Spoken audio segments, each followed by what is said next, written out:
નમસ્તે મિત્રો. આજે આપણે સત્ય ડેમાં કેટલીક સત્ય વાત કહેવી છે કે જે બીજા ન્યૂઝપેપર કે બીજા અખબારો કે બીજા પત્રકારો કે બીજા ટીવી માધ્યમો દ્વારા કરવામાં આવી નથી.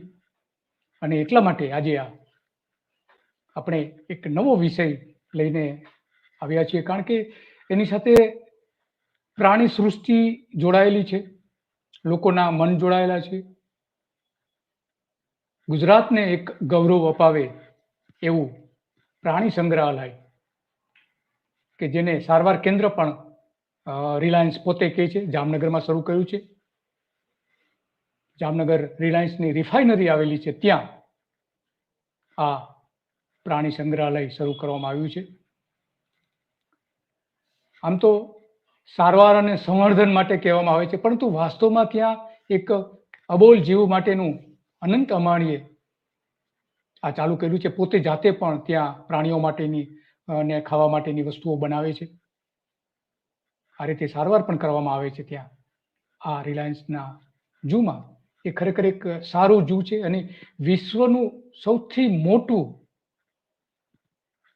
આ સારવાર કેન્દ્ર છે. અને એટલા માટે અહીંયા આખા દુનિયાનું ધ્યાન આના તરફ દોરાયું છે. રિલાયન્સ ફાઉન્ડેશને ગુજરાત એનિમલ વેલફેર શરૂ કર્યું છે. સારી બાબત છે, ખરેખર એક સારું કદમ કહી શકાય.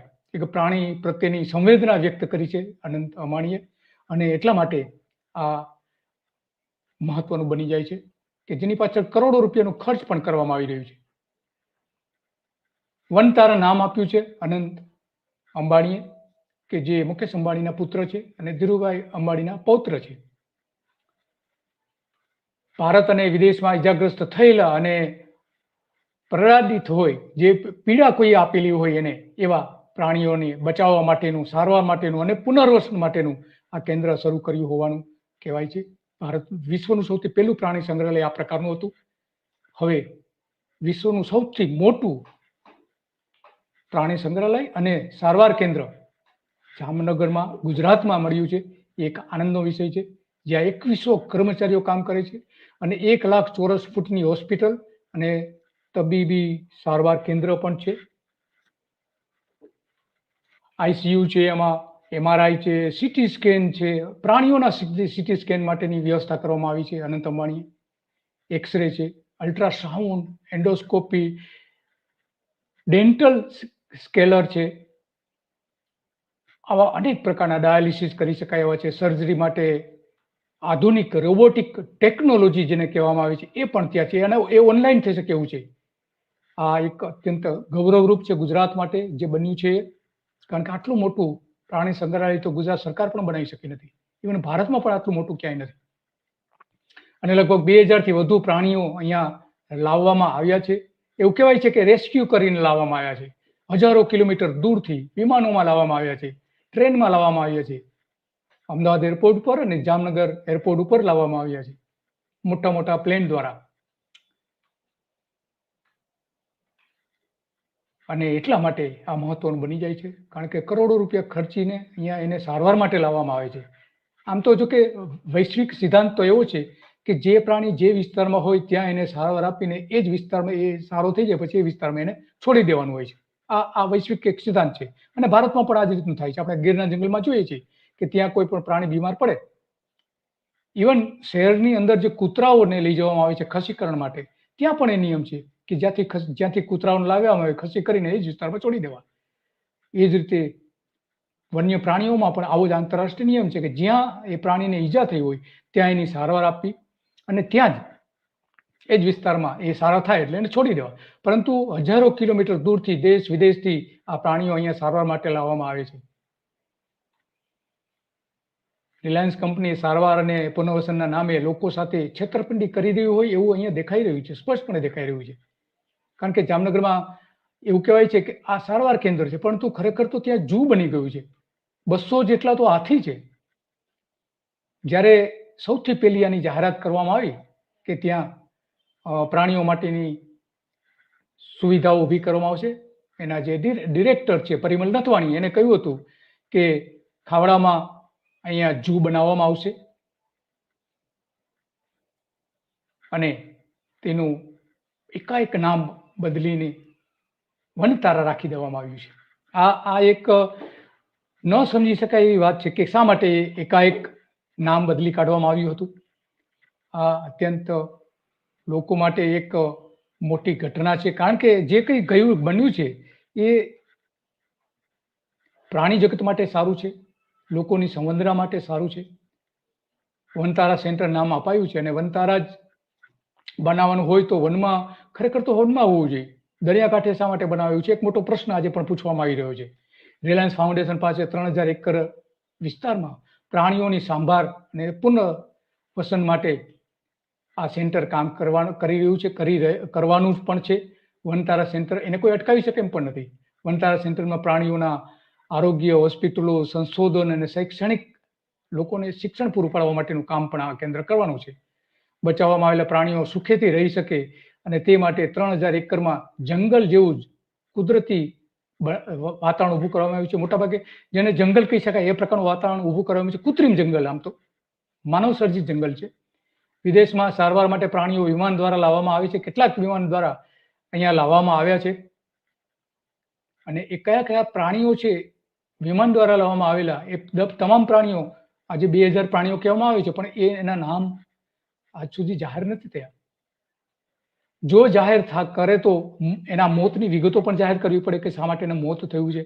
ખરેખર તો જો રિલાયન્સ પારદર્શક હોય, અનંત અંબાણી જો પારદર્શક હોય, તો એમણે કયા કયા પ્રાણીઓ અત્યાર સુધીમાં લાવવામાં આવ્યા છે, ક્યાંથી લાવવામાં આવ્યા છે, કઈ રીતે લાવવામાં આવ્યા છે અને શું કિંમતે લાવવામાં આવ્યા છે, કે સારવાર હતી તો એને કયા પ્રકારનો રોગ હતો, એની સાથેની તમામ વિગતો પબ્લિક ની વચ્ચે મૂકવી જોઈએ. કારણ કે એની સાથે વૈશ્વિક સંસ્થાઓ પણ જોડાયેલી છે એવો દાવો કરવામાં આવે છે. International Union for Conservation of Nature, જેને આપણે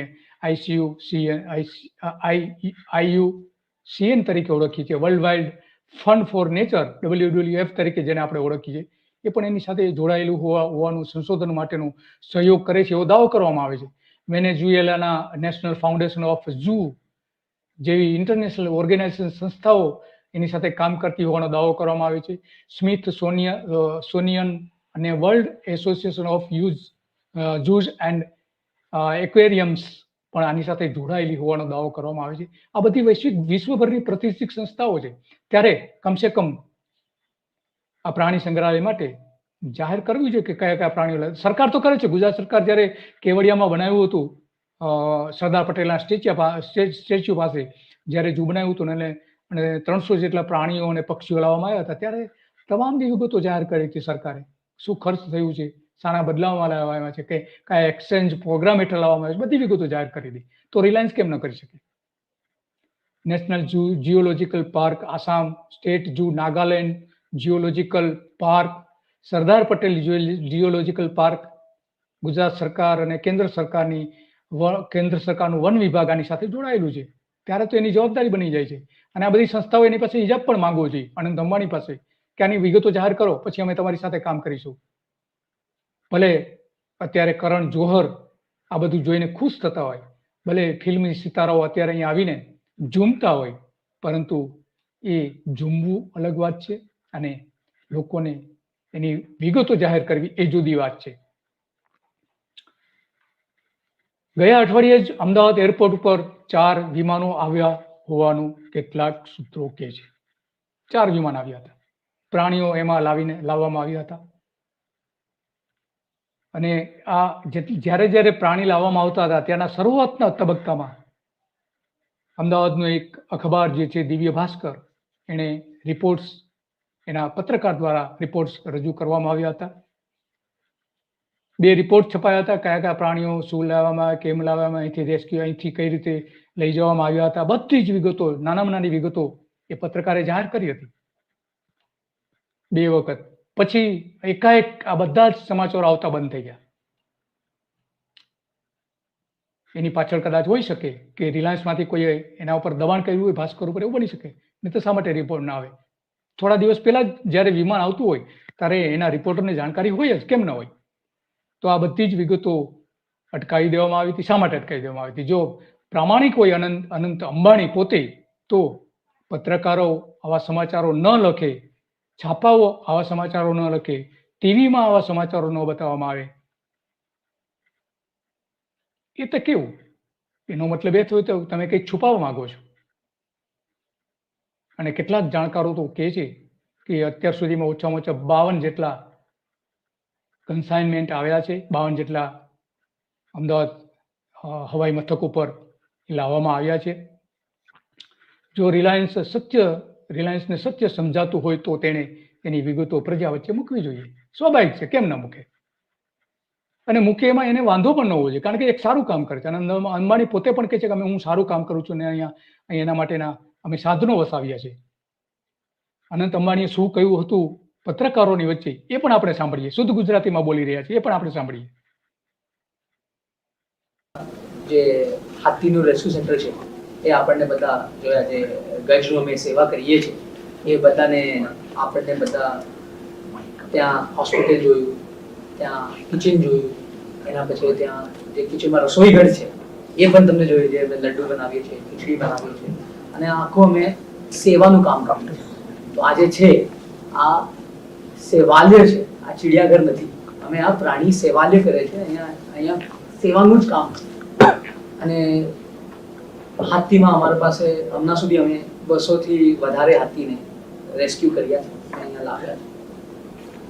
600 એકરમાં આખો જંગલનું વાતાવરણ બનાવ્યું છે.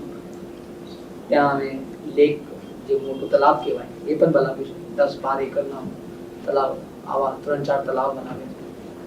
અને જે બીમાર હાથી હોય, જે હાથી માનસિક અને શારીરિક રૂપથી જેને મદદનું જરૂર હોય, જેને રાહતનું જરૂર હોય, એ અમે અહીંયા કરીએ છીએ, સર્જરીઝ કરીએ છીએ. અને સાથમાં અમે હાથીઓ માટે એન્ડોસ્કોપી મશીન્સ પણ લાવ્યા છે, એનાથી પણ સર્જરી થાય. અને અમે હાઇડ્રો પૂલ બનાવ્યા છે હાથી માટે, અને બીજા મેડિકલ નીડ્સ માટે, હાથીના જે પણ નીડ્સ હોય એના માટે કાર્ય કર્યા. રેસ્ક્યુ સેન્ટરમાં આપણને બધાને જોયા, બહુ વિશાળ હોસ્પિટલ અહીંયા બનાવી છે વાઇલ્ડ લાઈફ માટે. અને અમે આવું પ્રયત્ન કરીએ છીએ કે આ હોસ્પિટલ વિશ્વ સૌથી વિશાળ અને સૌથી મોડર્ન હોસ્પિટલ વાઇલ્ડ લાઈફ માટે અહીંયા બને. રેસ્ક્યુનું તમે બીજા જાનવરો પણ જોયું, અમે જંગલના વાતાવરણ, એના પિંજરા, જે પિંજરું કહેવાય એ પિંજરું નથી, પિંજરું બધાને લાગે જે જેવા હોય, આવું નથી. અહીંયા અમે 2 એકર, 3 એકર, 4 એકર, 5 એકર જેટલા જગામાં આનું આખું વાતાવરણ બનાવે, ત્યાંથી જાણવા એના ઝાડ પાન અને જે એનું જે આખું સ્કિલ હોય એ અમે અહીંયા કરીએ. તો હમણાં કંઈ પણ તમારા પાસે પ્રશ્ન હોય. આપણે એક 3 નામથી આપણે પરિચિત થયા કે ગ્રીન ઝૂલોજિકલ આપણું જે વાત કરીએ, પછી એક વનતાર, અને ત્રીજું છે રાધાકૃષ્ણ. વાત નહીં કરી શકે એનું સેવા કરવાનું, અને પોતાના સ્તરમાં ક્યારે કંઈ ગાય હોય, કૂતરા હોય, યા કોઈ બીમાર જાનવર યા પક્ષી મળી જાય એનું સેવા. મારું એ છે કે જાનવરનું સેવા કરવાનું ભગવાનનું કામ છે, અને એ જે કરે બહુ પુણ્ય પ્રાપ્ત થાય, અને અંદરથી પણ શાંતિ મળે અને બહુ ખુશી મળે. અને તમે જાનવરને બચાવો, એ જ મારું એ જ વિનંતી છે બધાથી. સર, સેવા કર. અનંત અંબાણીએ જામનગરમાં કહ્યું હતું. શુદ્ધ ગુજરાતી, સારું ગુજરાતી બોલી શકે છે. એને ઘણી બધી વાત કરી, અને ખાસ એ વાત કરી કે આ સેવાલય છે, સંગ્રહાલય નથી. એક સારો શબ્દ એમણે આપ્યો કે સેવાલય. પ્રાણી સંગ્રહાલય નથી, પણ પ્રાણી સેવાલય છે. પરંતુ અહીંથી સૌથી મોટો સવાલ એ ઊભો થાય છે કે જો સેવાલય હોય તો બધા જ પ્રાણીઓને અહીંયા શા માટે લઈ આવવામાં આવે છે?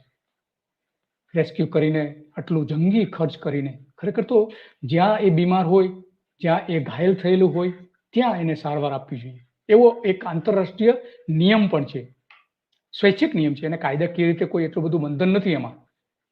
સરકાર પોતે, જ્યારે ગુજરાત સરકારે પણ કેવડિયામાં જે પ્રાણી સંગ્રહાલય બનાવ્યું છે, એમાં 300 જેટલા પ્રાણીઓ સરકાર લાવી છે.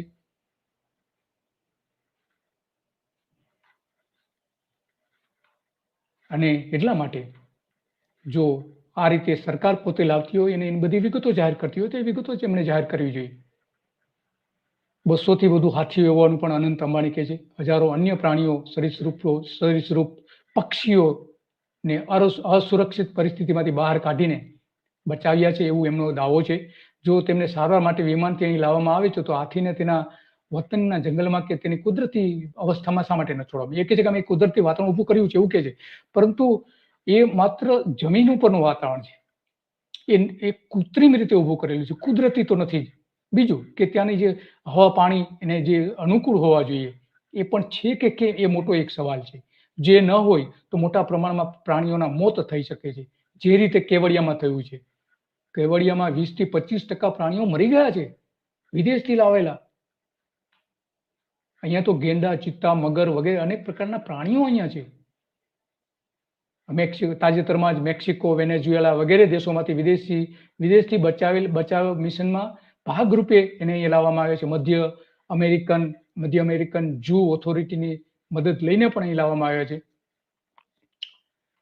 ભારત અને આંતરરાષ્ટ્રીય સ્તરે કાયદાનું નિયમ પાલન કરવામાં આવ્યું હોવાનું પણ અનંત અંબાણી પોતે જ કહે છે. એણે જે ઘણી બધી વાત કરી, હું તો પ્રાણીઓમાં ભગવાન જોઉં છું, અને કેટલાક હાથીઓ તો અમે જે અવાજ કરીએ છીએ અવાજ પણ સાંભળે છે, રિસ્પોન્સ આપે છે. સારી વાત છે. બિઝનેસમાં નંબર 1 રહેલું અંબાણી પરિવાર હવે સેવાકીય કાર્યોમાં પણ હંમેશા નંબર 1 રહે છે, એવી પણ એમણે વાત કરી હતી આ પત્રકાર પરિષદમાં. લગભગ એમનો એક ઈરાદો એક સારો એ છે કે ભારતના લગભગ 150થી વધુ જૂ જે છે, પ્રાણી સંગ્રહાલયો છે, એના સ્ટાફને એ તાલીમ આપશે. આ એક સારી બાબત છે. જૂ ઓથોરિટી ઓફ ઇન્ડિયા સાથે ભાગીદારી પણ કરી છે. એના માટે વૈશ્વિક સ્તરે એક આશાનું કિરણ બની રહ્યું છે. આ પ્રાણી સંગ્રહ હોવું જ જોઈએ, કેમ ન હોય, પરંતુ એ એક પારદર્શક હોવું જોઈએ એવું લોકોનું કહેવું છે. આ પહેલા પણ જામનગરમાં લગભગ 8.5 થી 9 કરોડ જેવા વૃક્ષો પણ ત્યાં ઉગાડેલા છે, અને એમાં આ જંગલ ઊભું કરવામાં આવ્યું છે 8.5 કરોડ વૃક્ષોની વચ્ચે. અને એમાં મોટાભાગના તો કેરીના ઝાડ પણ છે, આંબા છે.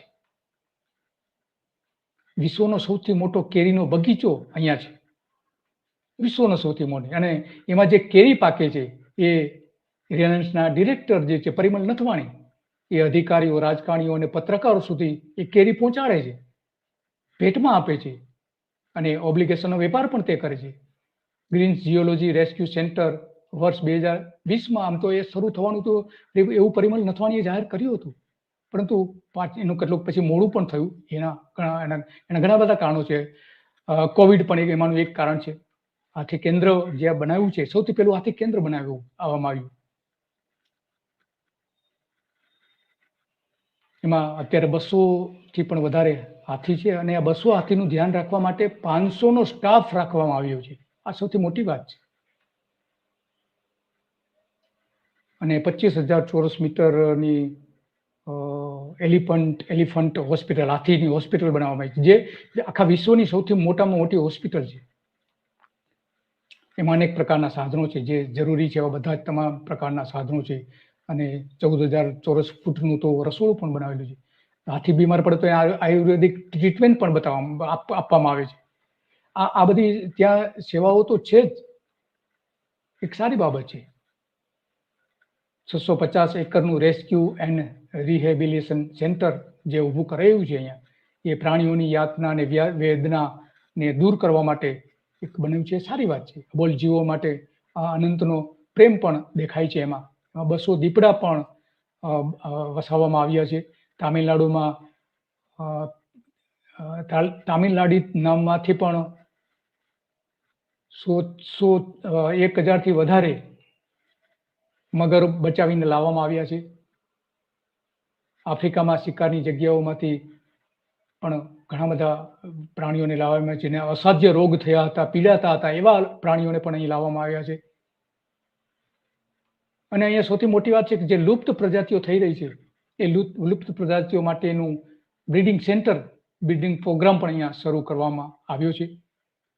જોકે જે ઘોરાડ પક્ષી હતું અહીંયા જામનગરની નજીક અને કચ્છમાં, એ ઘોરાડ પક્ષી હમણાં જ નાબૂદ થવાની તૈયારીમાં છે. એની 3 જ માદાઓ છે, એક પણ પુરુષ નથી. 3 માદા બચી છે, પુરુષ નથી, એટલે એની એ વિલુપ્તિને નજીક જ આવીને ઊભું રહ્યું છે. એને ખરેખર જો બચાવ્યો હોત તો સારી વાત હતી, પરંતુ નથી ગુજરાત સરકારે એના માટે કંઈ કર્યું, નથી નરેન્દ્ર મોદી એના માટે કંઈ કર્યું. કે હવે અનંત અંબાણી અહીંયા કરે છે કે કેમ, એમણે કોઈ જાહેરાત નથી કરી, નહીં જ કર્યું હોય, કારણ કે આ એક મોટું ઓપરેશન છે અને એ એના વિસ્તારમાં થઈ શકે એમ છે.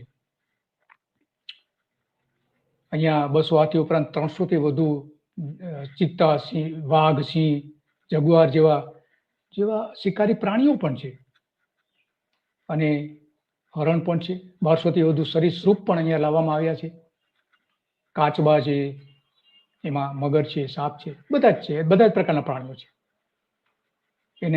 એના તમામ કાયદાઓનું પાલન કરવામાં આવ્યું છે એવું પહેલાથી જ જાહેર કરવામાં અહીંયા આવી રહ્યું છે.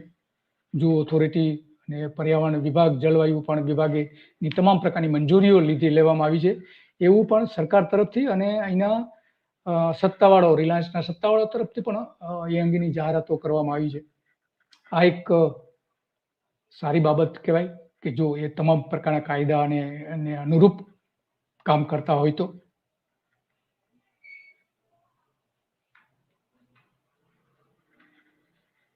અહીંયા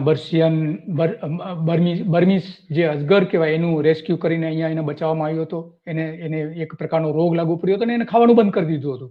એ અજગરને પણ બચાવી લીધો છે. એ એક સારી વાત. આખા શરીરમાં એને પરું થઈ ગયો હતો અને એના શરીરમાંથી એક મોટો ફોલ્લો પણ થયો હતો અને એ હવે સારી પરિસ્થિતિમાં છે અને નિયમિત ખાવાનું પણ શરૂ કરી દીધું છે.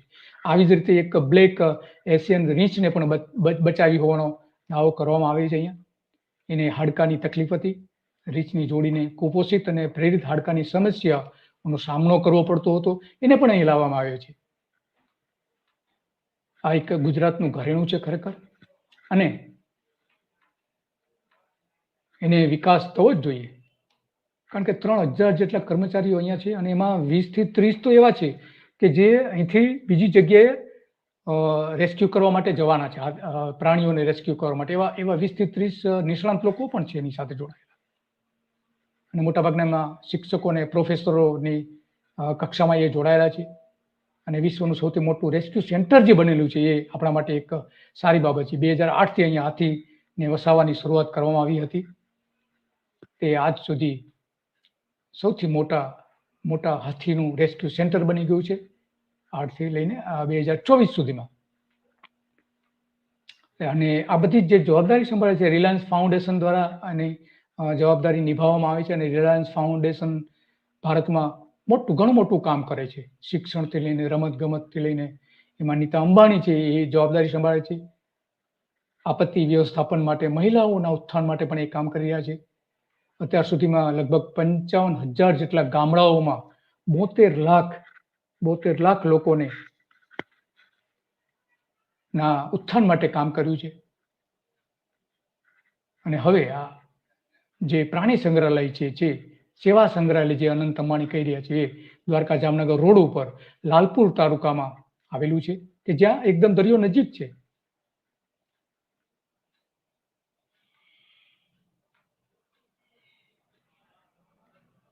અહીંયા લગભગ 80 જાતિના પ્રાણીઓ અહીંયા રાખવામાં આવ્યા છે, લગભગ 2000ની આસપાસ. એવી જાહેરાત પણ કરાઈ છે અગાઉ. એમાં 27 તો વિદેશથી લાવવામાં આવ્યા છે. ચિત્તા, જગુઆરંદી, pygmy, hippo, giraffe, zebra, kangaroo, સફેદ ગેંડા અને આફ્રિકન હાથી, આફ્રિકન સિંહ સહિત 257 પ્રાણીઓ હોવાની અગાઉ જાહેરાત કરી હતી.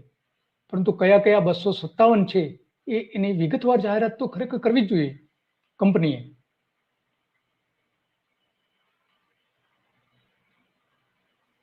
ઉપરાંત કેપીબાર, મલબાર ટેપિયર્સ, પેરકાટ્સ, માર્મોસેટ્સ, અમેરિકન વાનર જેને કહેવામાં આવે છે, આ પ્રકારના તમામ છે. ત્યાં વિશાળ ખિસકોલી પણ હોવાનો દાવો કરવામાં આવે છે.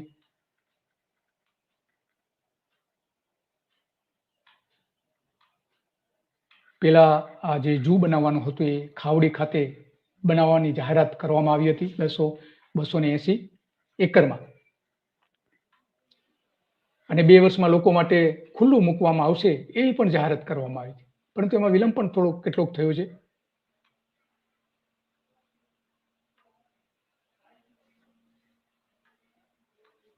આ બધાની વચ્ચે સૌથી મોટો સવાલ એ છે કે જે પ્રાણીઓને બચાવવાની વાત કરે છે, જે નાશ પામતા, તો ત્યાં જામનગર અને કચ્છમાં ગ્રેટ ઇન્ડિયન બસ્ટર્ડ જે નાશ પામવાને આરે છે અને માદાઓ જ બચી છે, એને ખરેખર તો પેલું બચાવવાનું પેલું કામ તો એણે કરવું જોઈએ, જો ગુજરાત માટે કામ કરતા હોય તો.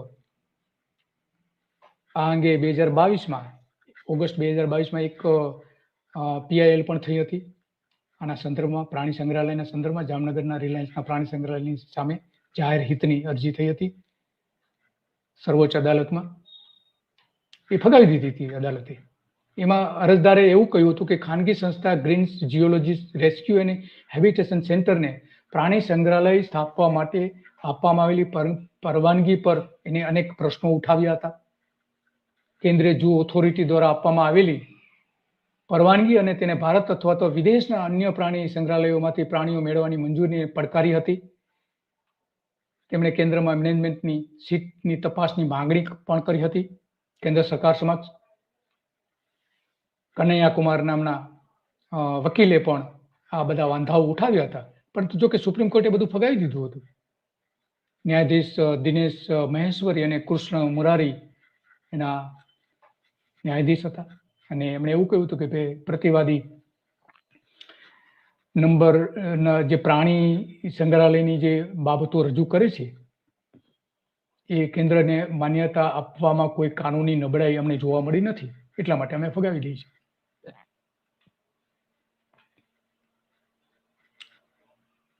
જોકે વકીલ કુમારે એવું પણ કહ્યું હતું કે તે એક ખાનગી પ્રાણી સંગ્રહાલય છે અને તેના માટે માસ્ટર લેઆઉટ પ્લાન ફેબ્રુઆરી 2019માં મંજૂર કરવામાં આવ્યો હતો, પરંતુ તે સ્પષ્ટ નથી કે તે કેવી રીતે વિદેશમાંથી અથવા જાહેર પ્રાણી સંગ્રહાલયમાંથી પ્રાણીઓ લાવવામાં આવશે કે લઈ જવામાં આવશે.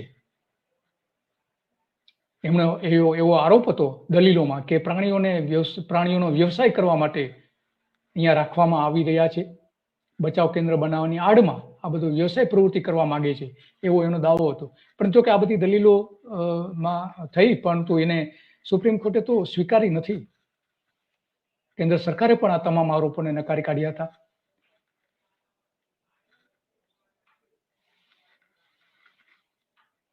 પ્રાણી સંગ્રહના અધિકારીઓ એ પણ અહીંયા કેટલાક એમને રજૂઆતો પણ કરી હતી.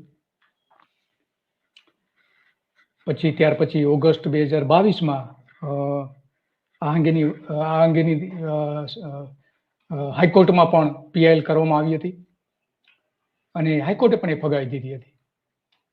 ચીફ જસ્ટિસ અરવિંદ કુમાર અને જસ્ટિસ આશુતોષ શાસ્ત્રીની ખંડપીઠ એમણે કહ્યું હતું કે અરજદાર બચાવ અને પુનર્વસનની માન્યતા અને પરવાનગીના મુદ્દાને ગંભીરતાથી ઉઠાવતો ન હોવાથી કોર્ટ એનાથી સંતુષ્ટ છે, એટલા માટે આ કંઈ જરૂર નથી PIL કરવાની, ફગાવી દીધી હતી. કોઈ ગેરકાયદેસરતા નથી આમાં અને તે વિચારણાને પાત્ર પણ નથી. આ અરજી વિચારણાને પાત્ર પણ નથી, એવું પણ સ્પષ્ટપણે કહી દીધું હતું.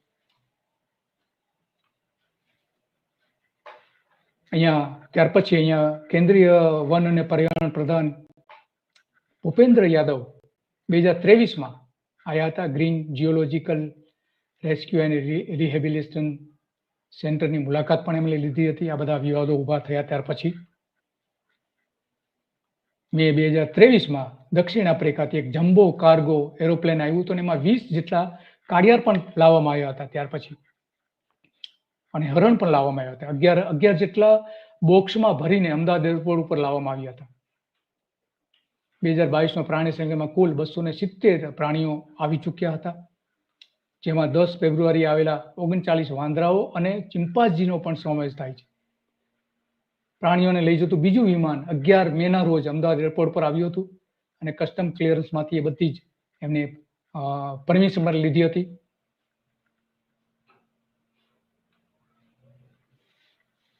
આ દરમિયાન ગુજરાતના જે અધિક મુખ્ય સચિવ એમ કે દાસે એ સમયે એવું કહ્યું હતું કે મોટા પ્રાણી સંગ્રહાલયનું એક એક જગ્યાએ ખૂબ જ જલ્દી અમદાવાદમાં જામનગરમાં એ પ્રાણી સંગ્રહાલય બની રહ્યું છે.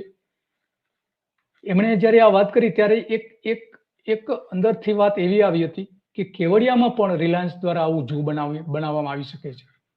જો કે પછી એમાં કંઈ આગળ બહુ થયું નથી, અત્યાર સુધી તો એની કોઈ વિગતો બહાર નથી આવી. અહીંયા જ્યારે સૌથી પહેલા મંજૂરી મેળવવામાં આવી હતી સેન્ટ્રલ ઝૂ ઓથોરિટી પર અપલોડ કરાયેલી વિગતો પ્રમાણે મેગા ઝૂને જે પેલું નામ આપવામાં આવ્યું તે Greens Zoological Rescue and Rehabilitation Kingdom શબ્દ વાપરવામાં આવ્યો હતો. પછી એનું નામ બદલાયું છે. એ શા માટે બદલ્યું એક પણ આજે સવાલ છે.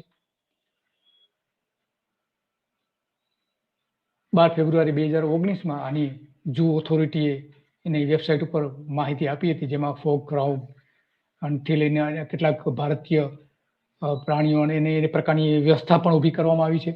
કુદરતી વાતાવરણ મળી રહે પ્રાણીઓને એના એડ માટેનું. પરંતુ આ બધામાં સવાલ એ છે કે જો ગુજરાત સરકારનું કેવડિયામાં પ્રાણી સંગ્રહાલય આવેલું છે, ત્યાં પ્રાણીઓના મોત થતા હોય, લગભગ 295 પ્રાણીઓ અને પક્ષીઓ લાવવામાં આવ્યા હતા દેશ વિદેશથી. ત્યાં 38 પ્રાણીઓના એક તબક્કે મોત થયા હતા. છેલ્લે જે વિગતો સરકાર દ્વારા જાહેર કરવામાં આવી હતી એમાં 58 જેટલા પ્રાણીઓ જેટલા મોત થયા હતા. અને આ પ્રાણી સંગ્રહાલય બનાવવા માટે 5.5 કરોડ રૂપિયાનું ખર્ચ પણ કર્યું હતું સરકારે. અને 53 જેટલા વિદેશના પક્ષી અને પ્રાણીઓના મોત થયા હતા. જો ત્યાં થઈ શકતા હોય, સરકાર પાસે તમામ વ્યવસ્થા હોવા છતાં પણ, તો રિલાયન્સમાં થઈ શકે છે, કેમ નહીં? અત્યાર સુધીમાં કેટલા મોત થયા છે આવા? સરકાર જાહેર કરી શકે છે, પણ રિલાયન્સ તો જાહેર નથી કરતી. એમાં સરકારે એવું કહ્યું હતું કે અમે વિદેશથી જે પ્રાણી અને પક્ષીઓને લાવ્યા હતા, એમાં એના જે શ્વાસન તંત્ર છે એને ગંભીર અસર થતી હતી, પક્ષીઓના મોત થતા હતા, વાહિકા તંત્રને પણ અસર થતી હતી. એવું સરકારે વિધાનસભામાં પણ જાહેરાત કરી છે. હાઇપોવોલેમિક નામનો એમને રોગ પણ થતો હતો. મલ્ટી ઓર્ગન ફેલ્યોરની તકલીફો હતી. પેટમાં ગંભીર દુખાવો થતા હતા પ્રાણી પક્ષીઓમાં, અને એટલા એને મોત થતા હતા. ન્યુમોનિયા થઈ જતો હતો, હૃદય બંધ પડી જવાના કારણો પણ હતા. આ બધા જ પ્રાણીઓ જોવા માટે લગભગ 10 લાખ જેટલા પ્રવાસીઓ અહીંયા આવે છે કેવડિયામાં, અને સરકારની એની 20 કરોડ રૂપિયાની આવક થાય છે. આવી આવક રિલાયન્સને પણ થવાની જ છે. તેની એન્ટ્રી ફી તો રાખવી જ પડશે ને, તો બધા જ લોકો ત્યાં જશે. આ રીતે ત્યાં કેવડિયામાં પણ 20% જે પ્રાણીઓના મોત થયા, તો અહીંયા પણ એ મોત થઈ શકે છે, કેમ ન થઈ શકે? આ એક મોટો સવાલ આજે ગુજરાતની પ્રજા સમક્ષ આવીને ઊભો છે. અને આ બધી જ સ્પષ્ટતાઓ રિલાયન્સ દ્વારા કરવી જોઈએ કે જે લોકોની વચ્ચે, લોકોના મનમાં જે સવાલો છે એ માટે. બસ આજે તો આટલું જ, અને આવતીકાલે આવા કોઈ નવા જ વિષય ઉપર આપણે ચર્ચા કરીશું. તમારી પાસે આવો કોઈ વિષય હોય તો તમે પણ મોકલી શકો છો, અને વિગતો પણ આપી શકો છો કે કયા પ્રકારની તમને તકલીફ છે અને શું તમારી પાસે ઇન્ફોર્મેશન છે એ પણ તમે અમને જણાવી શકો છો. આ બસ આજે તો આટલું જ. નમસ્તે.